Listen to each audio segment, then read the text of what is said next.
Darah menetes di setiap sudut kota, motor-motor dibakar, orang menjerit penuh rasa ketakutan. Kita hanya bisa diam.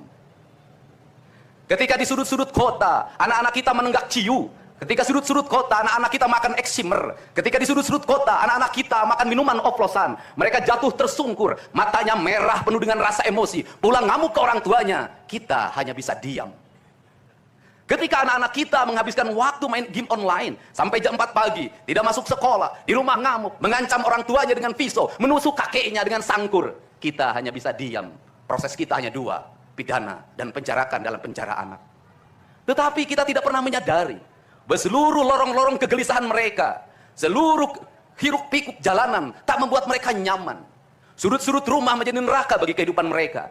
Lapang-lapang bola tergusur menjadi industri perumahan pemukiman dan pertokoan. Mereka kehilangan tempat bermain. Mereka kehilangan air yang jernih di sungai sehingga bisa mereka berenang. Mereka kehilangan gunung-gunung yang indah tempat mereka bercengkrama dengan alam. Mereka kehilangan sawah yang terhampar. Yang mereka lihat adalah kebisingan dan kebisingan. Bising di jalanan karena knalpotnya brong. Bising di rumah karena orang tuanya bertengkar. Maka mereka lari dalam lorong gelap. Digenggamnya handphone, diambilnya obat-obat terlarang. Ditengahnya minuman dalam sebuah kelompok yang sama. Kita orang-orang yang terpinggirkan di rumah. Kita orang-orang yang terpinggirkan di sekolah, guru-guru telunjuknya menunjuk pada wajahnya, tapi tak bisa memberikan solusi kegelisahan jiwanya. Semua orang hanya memberikan pengamatan, analisis, kajian. Itulah metodologi yang dikembangkan bangsa ini. Tetapi tidak ada yang berani mengambil solusi, mengangkat mereka di sudut jalanan, dimasukkan ke barak, dididik secara militer, diarahkan menjadi anak-anak yang berguna. Kedisiplinan militer adalah harga mati bagi kemajuan bangsa, bukan musuh. Pandangan-pandangan buruk terhadap militer adalah pandangan-pandangan orang yang takut anak-anak Indonesia bangkit, yang takut anak-anak Indonesia mencapai kemajuan. Mereka takut bangsa ini menjadi bangsa kokoh dan tegap. Mereka ingin bangsa Indonesia menjadi bangsa pemabuk yang setiap hari mabuk akan ilmu pengetahuan, yang setiap hari bertengkar di TV,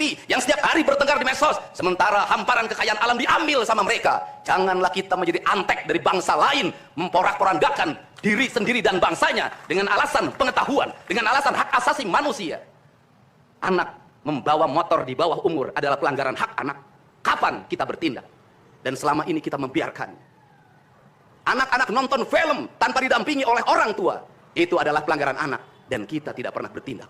Anak-anak di bawah umur merokok, minum minuman keras, itu adalah pelanggaran hak anak. Semuanya kita berdiam. Anak-anak main game online, nonton tayangan-tayangan dewasa lewat media sosial, kita berdiam. Negeri ini akan hancur manakala semua orang berdiam.